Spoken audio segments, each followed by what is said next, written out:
केलेला आहे ना तुम्हाला पण, मग तुम्ही काय सांगणार दादा? मला अक्षय टेक्नॉलॉजीला एकच आव्हान आहे की तुमच्यामध्ये हिंमत असेल तर मार्केटचे 37 लायसन्सवाले आहेत, त्यांचे आधार कार्ड, त्यांचे लायसन्स आणि ते कधीपासून मुंबईत राहतात हे चेक करावं आणि नंतर स्टेटमेंट करावं. आम्हाला व्यवसाय करायचा आहे म्हणून आम्ही शांततेने तुम्हाला फक्त आव्हान करत आहोत. उद्या जर आम्हालाही वाकड्यात शिरायचं असतं तर आम्ही ॲट्रॅसिटीची केस लावू शकतो तुमच्यावर. आणि तुम्ही जे तिकीटसाठी जे तमाशा चालवलाय ना, हा 2 मिनिटात तुमचा बंद होईल. पण आमचा कोळी बांधव नेहमी वादळी वाऱ्याला सामना करतो आणि कधी गव्हर्नमेंटकडे साधी सबसिडी मागत नाहीत, कुठल्याही गोष्टीची भीक मागत नाही. कारण कोळी लोक भीक मागे नाही आहे, कोळी लोक मेहनत करून कमावणार आहे. पण आज तुम्ही त्यांच्याच पोटावर पाय जर आणत असाल तर आम्ही गप्प बसणार नाही.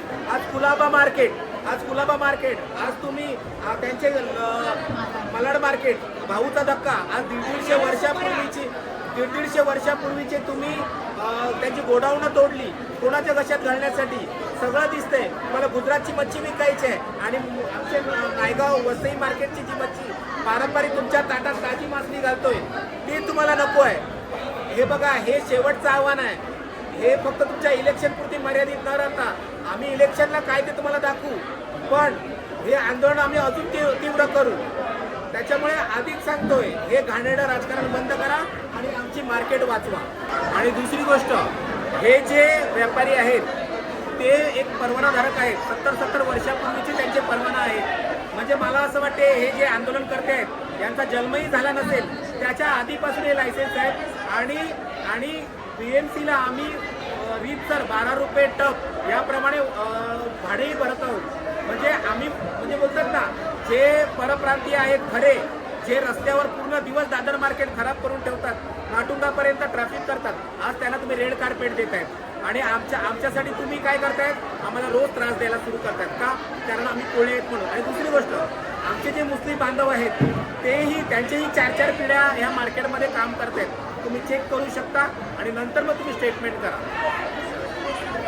आज आपल्या महाराष्ट्र राज्यामध्ये खूप सारे कोळीवाडे आहेत. आम्ही जर सगळे कोळी बांधव एकत्र आलो तर तुम्हाला महाग पडेल. मी परत एकदा सांगतोय, तुम्हाला मी आवाहन करतोय की त्यांच्या पोटावर तुम्ही आजपर्यंत पाठीवर मारत आलात, पोटावर मारलं तर ते गप्प बसणार नाही. ते लोक तुमच्या आझाद मैदानावर लाखोनी मोर्चा घेऊन येतील. कारण तुम्ही SRA जे झोपडी करून राहिलेत, 95 पूर्वी झोपडी करून राहिले, त्यांना तुम्ही आज घरं देऊन राहिल्यात. आणि आमचा जन्म गेला, आज त्यांची घरं सुद्धा तुम्ही सीमांकन करत नाहीयेत. आज त्यांचे 7बारे नावावर नाहीयेत. आज तुम्ही त्यांना काय म्हणजे त्यांना बिहारला पाठवणार आणि बिहारवाल्यांना तुम्ही